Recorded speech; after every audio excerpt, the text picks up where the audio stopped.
Ologun means war general in Yoruba. Kutere did not inherit this title by chance.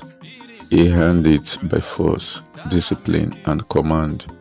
When he became Oba of Lagos around 1780, he ruled not as a figurehead, but as a commander of men and weapons. Kutere was born in Lagos to Erelu Kuti, daughter of Oba Ado of Lagos, and Alagba and Ijesha spiritual authority. Through his mother, Kutere became the first Oba of Lagos to ascend the throne through a matrilineal Yoruba line.